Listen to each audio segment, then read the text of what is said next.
Hello and welcome to my YouTube channel. Here I'd like to share with you some cool songs that I think you should know and hopefully give you some inspiration for the practice room. So we're going to launch today with Cissy Strut by the Meters. This is how I've learned how to play it anyway.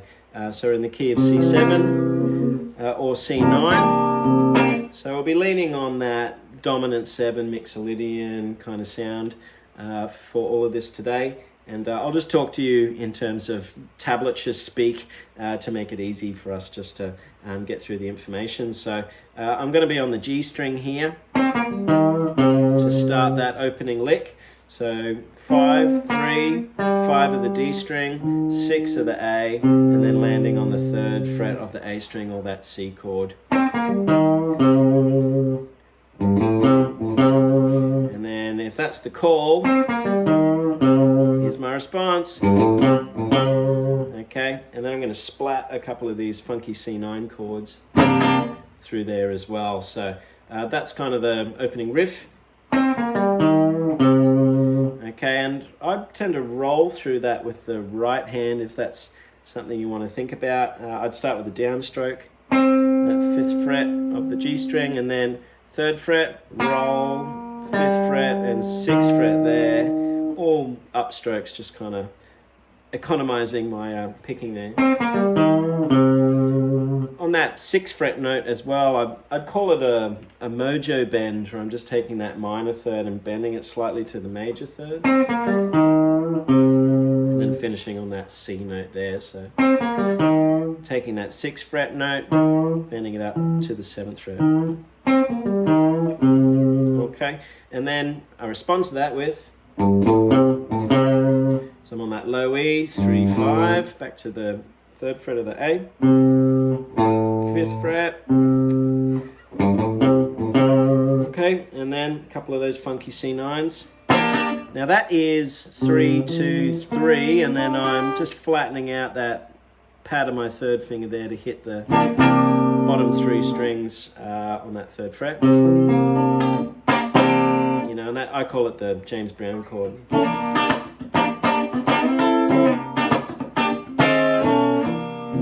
Right, okay.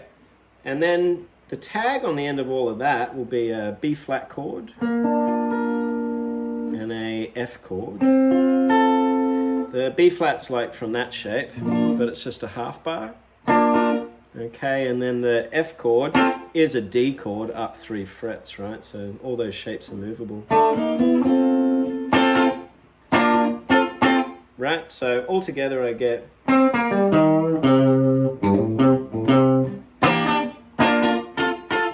Okay, and then we move to the B section. So I just play it out of here,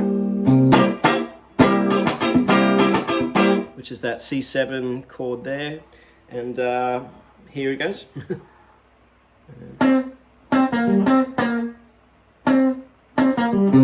Right, with that funky snare. Ish, ish.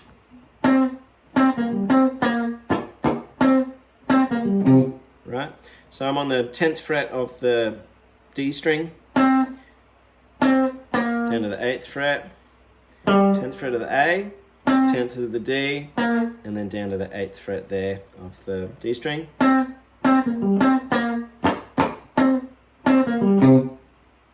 da, da, da.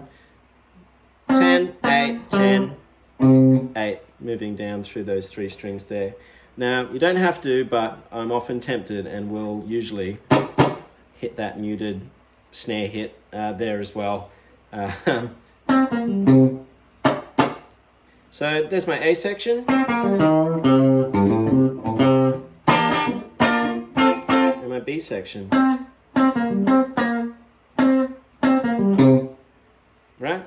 And from there, in my band at least, I'd be laying down a funky 1-chord vamp, a groove there which myself and other musicians will then take turns stepping out and soloing over. So that's kind of one of the skills that I'd be working with my guitar students on, is how do I make that 1-chord vamp sound interesting. And so I would take a couple of voicings and we'll just play around with that and share a few ideas which might be useful for you out there as well. So here's my C9, and I might just improv something and then we can talk about it.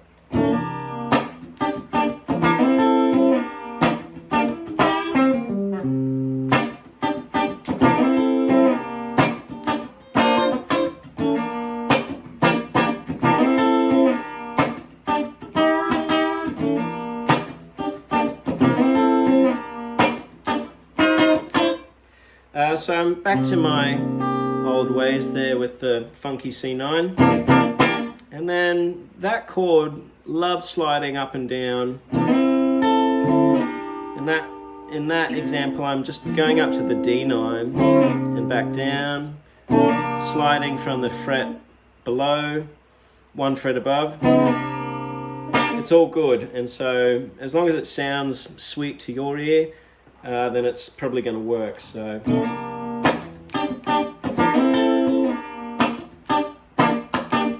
cool. So that's a starting point, and then maybe I add a fill to that. And so I was doing kind of that classic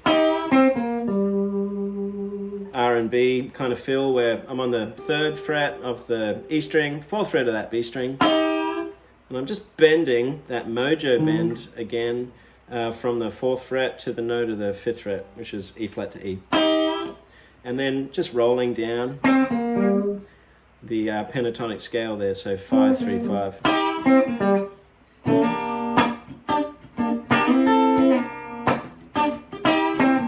Right, or also sounds cool. There are lots of variations on there, and that's kind of the thing. You need to experiment with your own ideas and see what's going to work for you so that you're developing that vocabulary for yourself. Another thing that I would talk to my students about is taking that big C7 chord there and finding some 2 and 3 note broken or fragment chords which sit inside that, which you can then play around with to develop into good rhythm guitar ideas. So I might just take that and then think about, well, what are my bottom 3 strings doing within that chord? And so I'm on 8, 8, 9, right?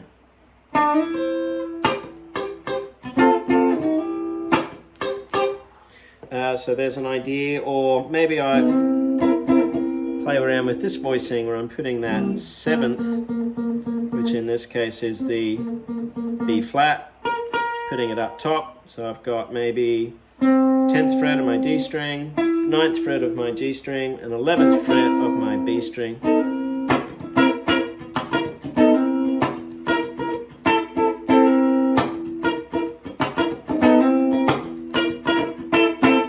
And all I was doing there is moving that 7th to the 6th, or from the 11th fret to the 10th fret there. So that one works well too. There's another voicing which I use quite a bit, which is sort of a D chord, but on the middle 3 strings instead. So I'm on 8, 9, 8 of my D, G, and B. Or if I move it to that one, now I'm on 8, 7, 8. That one is like a C add 9 kind of chord, which I use quite a lot. There's a nice sound as well. So you can see these are really personalized. I mean, you can listen to the greats do it, your Steve Croppers, etc. And Robin Ford has been a big influence on my rhythm guitar playing, taking those colorful chord voicings and putting them into, you know, a funky, bluesy, jazzy context. So that chord there is a great one from Mickey Baker's Jazz Book 1. So that's a C9 chord, so I'm on 7 of the A string, 8 of the D, 7 of the G, and then flattening out my pinky.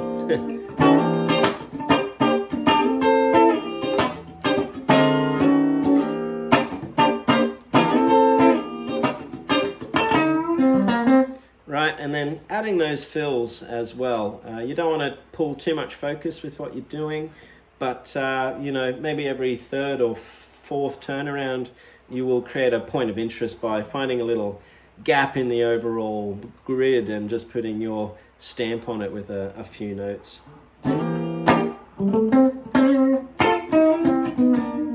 So that's something which develops over time, and I think playing along with recordings, such as Groove Meister greats, as the meters are, that kind of thing starts to build your, personal sense of timing and pocket. And guitarists, I find, sometimes overlook that with, listening to the snare and the kick drum and where the bass player is sitting, and really just locking in with a groove and practicing that aspect of our musicianship, I think is super important as well. So just something I wanted to point out today. Hopefully there are a few ideas in there which are worthwhile for you. I'll be putting up videos when I can. I've got to duck off for my daycare pickups now. But yeah, stay tuned, and I hope to build the channel for you and make it worthwhile. So thanks, and I'll catch you for the next one. See ya.